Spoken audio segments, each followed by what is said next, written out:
আসসালামু আলাইকুম। আমি নদী আক্তার। ত্রয়োদশ জাতীয় সংসদ নির্বাচন ঘনিয়ে আসছে, আর মাত্র কয়েকদিন বাকি। ১৩ আসনের ৯ জন প্রার্থীর মধ্যে বিএনপি প্রার্থী হচ্ছেন ববি হাজ্জাজ এবং জামাত প্রার্থী আল্লামা মামুনুল হক। আসলে দর্শক কাকে চাচ্ছে আমরা আসলে জানি না, তাদের মতামত, সাধারণ জনগণের মতামত আসলে আমরা জেনে নিই যে সাধারণ জনগণ কি চায় বা কাকে চায়। কারণ খুবই হাড্ডাহাড্ডি লড়াই চলছে। আসলে আমরা এই মুহূর্তে সাধারণ জনগণের কাছে জানতে চাচ্ছি যে ভাইয়া, আসলে ১৩ আসনে আপনি প্রার্থীর কাছ থেকে আপনি কি চাচ্ছেন বা আপনার ১৩ আসনের প্রার্থীকে আমি তাই জানি না।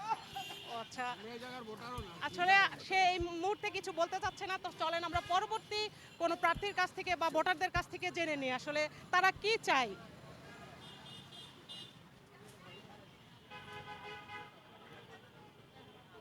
আচ্ছা, আমি ১৩ আসনের আমি ভোটার না।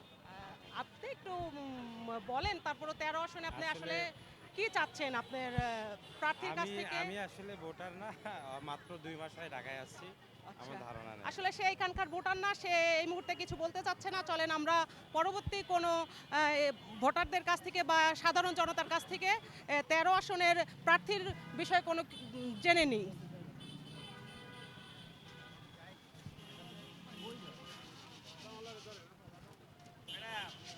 আমি এখানকার ১৩ আসনের প্রার্থীর বিষয়ে আপনার কাছ থেকে কিছু জানতে চাচ্ছি, মতামত যে আপনি আসলে কি চান।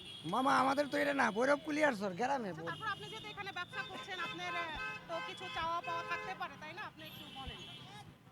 আমাদের তো মামা নিরাপত্তা ওই আসল সবচেয়ে এটাই সব দিক দিয়ে মারামারি কাটাকাটি যে থেকে না হওয়া সাদাবাজি এটাই মামা এটা আর কি।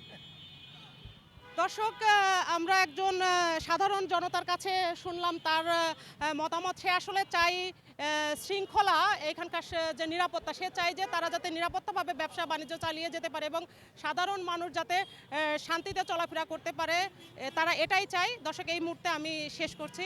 পরবর্তীতে কোনো সংসদ বিষয়ে কোনো নির্বাচনী এলাকায় আপনাদের সাথে দেখা হবে। আল্লাহ হাফেজ।